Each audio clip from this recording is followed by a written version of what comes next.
Ibihe byiza nshuti bakunzi ba Initalk Rwanda, nibwo mubana natwe ibiganiro tubakora bya buri munsi. Tariki ya 21 Nzeri umwaka wa 2025 ni tariki abanyarwanda bari bategereje kuva mu mwaka wa 2020 u Rwanda rwakemererwa kwakira irushanwa rya shampiyona y'isi y'amagare UCI. Ni igikorwa u Rwanda rwashyizemo umutima kuko ari igikorwa rwateguye bihagije mu ngeri zitandukanye. U Rwanda nicyo gihugu cya mbere muri Afurika kibereyemo irushanwa rya shampiyona y'isi y'amagare kuko ari inshuro ya mbere ribereye ku mugabane wa Afurika, bikaba ku nshuro ya 5 ribereye hanze y'umugabane w'Uburayi. Uyu munsi mu kiganiro cyacu tugiye kurebera hamwe amateka y'irushanwa rya UCI ko ryashinzwe, aho igitekerezo cyo kurushinga cyavuye, ndetse n'itandukano rya UCI iri kubera mu Rwanda n'izindi zagiye ziba hirya no hino ku isi. Icyo nagusaba ni ukubana nanjye kuva none kugera ku musozo, kandi nimba rugamba rigeze kuri Initalk Rwanda nagusaba ko wakora subscribe ubundi ukajya ubana natwe ibiganiro tubakora bya buri munsi kandi wiyumvemo ikaze. Ubundi igitekerezo cyo gutangiza irushanwa rya shampiyona y'isi mu magare cyaturutse mu nama ya UCI yabaye mu mwaka w'1920 ubwo ishyirahamwe ryo mu gihugu cy'Ubutaliyani ryatanze umushinga wo gutegura shampiyona mpuzamahanga y'amagare yo mu muhanda. Iki gitekerezo cyaje gushyirwa mu bikorwa n'abayobozi b'amafilimi y'amagare akomeye cyane cyane aturuka mu bihugu birimo Ubufaransa, Ubudage ndetse n'igihugu cy'Ubusuwisi, maze yatangiza irushanwa rya mbere mu mwaka w'1921. Irushanwa rya mbere ryabaye rya UCI Road World Champions ryabaye ku itariki ya 4 Kanama mu mwaka w'1921 bibera i Copenhagen mu gihugu cya Denmark ku mugabane w'Uburayi.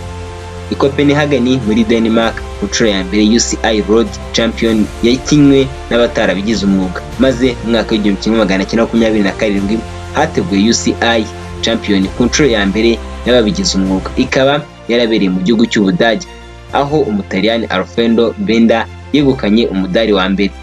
Iri rushanwa rya UCI ryatangiwe rikinwa n'abagabo gusa, maze mu mwaka w'1958 hongerwamo irushanwa ry'abagore, maze mu mwaka w'1996 hongerwamo abatarengeje imyaka 23 ndetse n'abato. Uko igihe cyagiye kiza, shampiyona y'isi y'amagare UCI yabaye ahantu ho kwerekanira impano zitandukanye abagitabiriye ndetse bakagenda bishima, ndetse ari nako igenda ikomeza gukundwa inigarurira imitima y'abantu.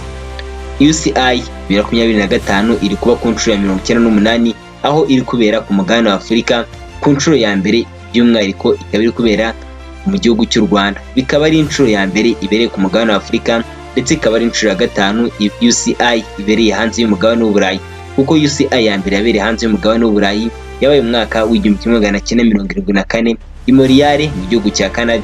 Indi yabaye hanze y'Uburayi yabaye mu mwaka w'2010 mu gihugu cya Australia, no mu gihugu cya Qatar UCI yabereye mu mwaka w'2016, ndetse no mu bihugu birimo Venezuela na Colombia UCI yabereyeyo.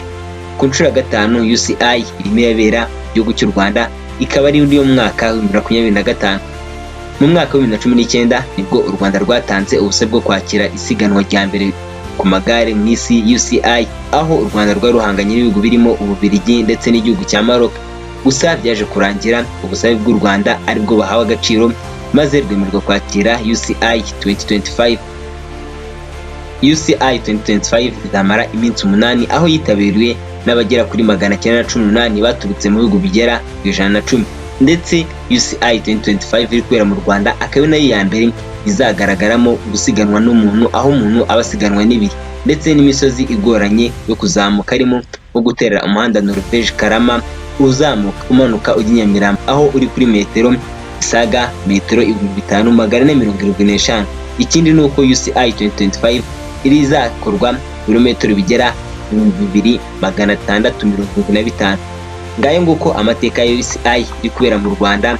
Reka ngushimire nawe wabanye nanjye kuva nangiye kugera ku musozo, kamubwira ngo nimba rugamba rugeze kuri Initalk Rwanda kandi ugashima ibyo dukora ugenda udakoze subscribe, kandi icyo nakubwira gusharinga ibiganiro byacu nimba bikunze, kamubwira ngo kigomba kumenya kandi ukazirikana nuko twifuriza kugira ibihe byiza.